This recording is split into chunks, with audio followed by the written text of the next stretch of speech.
We often watch highly intelligent, capable people repeatedly choose partners who treat them terribly. It defies every logical instinct we have. These choices operate more like a neurological addiction than a series of accidents. The brain responds to extreme emotional highs and devastating lows with the same intensity it gives a chemical stimulant. Popular culture reinforces this by presenting chaos as the gold standard for passion. We're taught to recognize anxiety, slamming doors, and dramatic reconciliations as the hallmarks of a deep connection. Our neurochemistry begins to prioritize this volatility, actively seeking out the physiological rush that comes with an unstable partner. In early human history, survival depended on identifying mates with high status, those with the resources to protect and provide. Because actual status and internal character are invisible, our biology evolved to scan for their loudest external proxy, confidence. But this ancient signal is vulnerable to bad actors. Today, a manipulator can project confidence without possessing any underlying status. Our survival mechanisms have created a psychological backdoor, allowing these deceptive signals to pass through our filters unchecked. Narcissists exploit this gap by projecting an extreme, manufactured self-assurance. They perform the role of a high-value partner while hiding a much darker internal reality. For someone struggling with their own deep insecurities, this grandiose behavior acts as a beacon.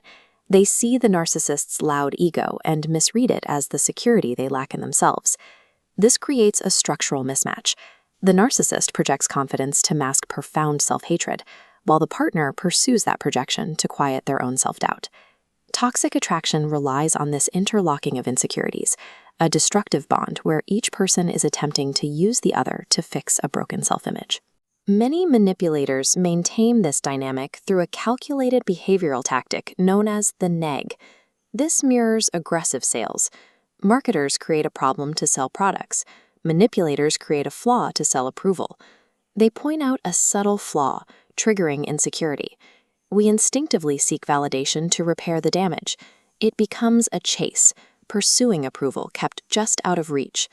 This romantic pursuit operates as a closed, transactional loop of manufactured validation.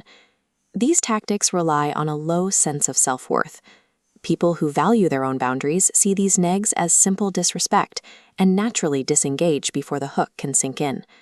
To see through a facade of fake confidence, try telling the person no, or openly disagreeing with one of their strong opinions. A narcissist views a boundary as a personal attack.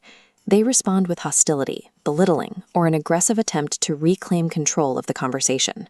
A genuinely confident person remains secure during friction. They exhibit curiosity and a willingness to discuss a disagreement without feeling their identity is at stake. Confidence reveals itself in the moments after a rejection, through the calm, secure handling of personal boundaries. Moving past the cycle of toxic attraction requires us to dismantle the idea that love must be a struggle.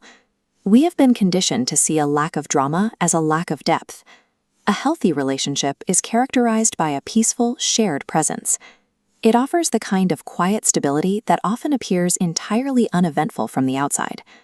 Overriding our biological glitches requires us to prioritize a partner's respect for our boundaries over the fleeting dopamine hit of their approval. We break the cycle when we stop chasing the rush